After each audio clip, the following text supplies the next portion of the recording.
वक्फ amendment bill आज यानी 2 अप्रैल को लोकसभा में पेश किया जाएगा।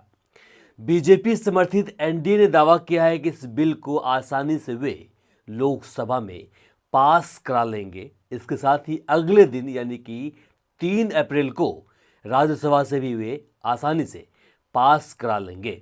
जैसे ही दोनों सदनों से पास होगा उसके बाद राष्ट्रपति का उस पर साइन होगा और फिर ये कानून बन जाएगा। ऐसे में अब सवाल उठने लगा है कि क्या वाकई में एनडीए इस बिल को लोकसभा और राज्यसभा में पास करने में कामयाब हो जाएगी? तो आपको हम इसकी जानकारी आगे देते हैं। लेकिन 31 मार्च तक की खबर ये थी कि टीडीपी यानी कि तेलुगु देशम पार्टी के मुखिया, वर्तमान समय में आंध्र प्रदेश के मुख्यमंत्री चंद्रबाबू नायडू इस बिल के खिलाफ है। वहीं एनडीए को समर्थन देने वाली जदयू, बिहार की जदयू पार्टी भी इस बिल के खिलाफ थी। लेकिन 1 अप्रैल की शाम तक यह बातें भी सामने आ गई कि दोनों अब इस बिल के फेवर में हैं, दोनों इसके खिलाफ नहीं जाने वाले हैं। हालांकि तेलुगु देशम पार्टी ने, चंद्रबाबू नायडू ने कुछ शर्तें रखी थी, 3 शर्तें रखी थी। आपको आगे बताएगी वो शर्तें क्या है। उससे लेकर के उन्होंने कहा था कि इस शर्तों को मान लीजिए, उसके बाद हम इस बिल पर समर्थन देंगे। अब जानकारी मिल रही है कि उनकी शर्तों को मान ली गई है और उन्होंने भी समर्थन देने का अब मन बना लिया है।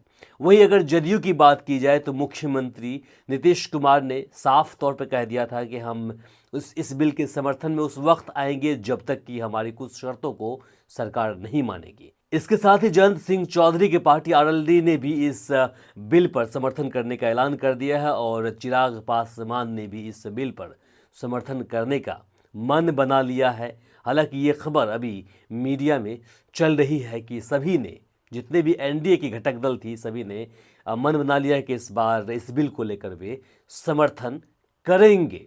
लेकिन उन्होंने कुछ शर्तें रखी थी जिसे सरकार ने मान लिया है। लेकिन अगर 31 मार्च तक की बातें करें तो आपको एक राज्यसभा सांसद, आम आदमी पार्टी के राज्यसभा सांसद संजय सिंह के बयान को सुनाते हैं, जहां उन्होंने कहा था कि अगर इस बिल को लोकसभा में या फिर राज्यसभा में बीजेपी लाती है तो सरकार गिर जाएगी। जैसे स्टेटमेंट को सुनिए, उसके बाद हम आगे हम बताते हैं। मैं आप लोगों के सामने कहना चाहता हूं, मैं जेपीसी का मेंबर था वक्फ बिल में। मैं आपके सामने कहना चाहता हूं, अगर बीजेपी वक्फ बिल लाएगी तो मोदी जी की सरकार गिर जाएगी। अगर बीजेपी वक्फ बिल लेके आएगी तो मोदी सरकार गिर जाएगी, क्योंकि चंद्रबाबू नायडू ने, नीतीश कुमार ने, चिराग पासवान ने, जयंत चौधरी जी ने, सब ने मिलके अल्टीमेटम दे दिया है। और क्यों दिया है? क्योंकि इनकी जमीन अपनी खिसकने लगी है। अब 1 अप्रैल की शाम तक यह जानकारी सामने आ गई कि चंद्रबाबू नायडू ने 3 सुझाव दिए थे और तीनों सुझाव को केंद्र सरकार ने मान लिया है। वो सुझाव क्या है आपको हम बताते हैं, इसके बाद बताएंगे कि क्या वाकई में बीजेपी समर्थित एनडीए के पास लोकसभा और राज्यसभा में फुल बहुमत है, जिसके बुनियाद पर यह दावा कर रही है कि इस बिल को हम दोनों सदनों में आसानी से पास करा देंगे। आपको हम एक एक जानकारी देंगे, लेकिन सबसे पहले चंद्रबाबू नायडू ने जो अपनी शर्तें या फिर सुझाव रखी थी वो क्या थी, उसे जान लीजिए। टीडीपी ने कहा कि जो भी वक्फ बाय यूजर संपत्ति वक्फ संशोधन अधिनियम 2025 के लागू होने से पहले पंजीकृत हो चुकी है, वे वक्फ संपत्ति बनी रहेगी जब तक कि संपत्ति विवादित ना हो या सरकारी संपत्ति ना हो।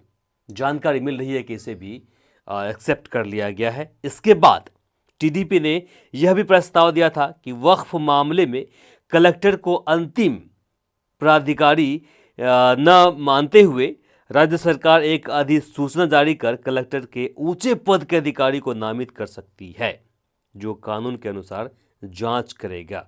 अब जानकारी मिल रही है कि इसे भी मान लिया गया, यह संशोधन भी विधेयक का हिस्सा बन गया है। और तीसरा प्रमुख संशोधन डिजिटल दस्तावेजों की समय सीमा बढ़ाने से संबंधित था। अब यदि ट्रिब्यूनल को देरी का उचित कारण संतोषजनक लगता है तो वक्फ को डिजिटल दस्तावेज जमा करने के अतिरिक्त 6 महीने का समय मिल सकेगा। ये सारे शर्तें टीडीपी की थी, जिसे स्वीकार कर लिया गया है।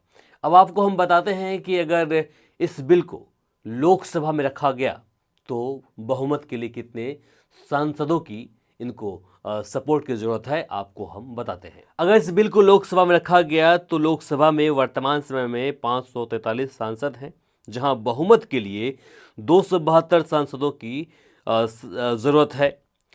हालांकि वर्तमान समय में एनडीए के पास में 293 सांसद हैं, जिसमें बीजेपी के अपने 240, इसके अलावा जदयू के 12, टीडीपी के 16, एलजेपी रामविलास के 5, शिवसेना शिंदे गुट के 7 सांसद और जीतन राम मांझी की हम पार्टी समेत कुछ अन्य छोटे सहयोगी दलों के सदस्य भी शामिल हैं। फिलहाल सरकार के पास बिल पास करवाने के लिए जरूरी है 272 सांसदों की संख्या, जबकि इनके पास 21 सांसद अधिक हैं। एनडीए ने कल यानी कि 1 अप्रैल को ही तमाम दलों में व्हिप जारी करते हुए सांसदों को लोकसभा में उपस्थित रहने का निर्देश दिया है। राज्यसभा में बीजेपी को कितने वोट चाहिए, आपको हम आगे बताते हैं। फिलहाल समय में राज्यसभा में सदस्यों की संख्या है 234, क्योंकि जम्मू एंड कश्मीर की 4 सीटें खाली है। इस लिहाज से बहुमत के लिए 118 सांसद चाहिए। फिलहाल बीजेपी के पास अपने 96 सांसद हैं और एनडीए में सहयोगियों की संख्या जोड़कर भी यह आंकड़ा 113 तक ही पहुंचता है।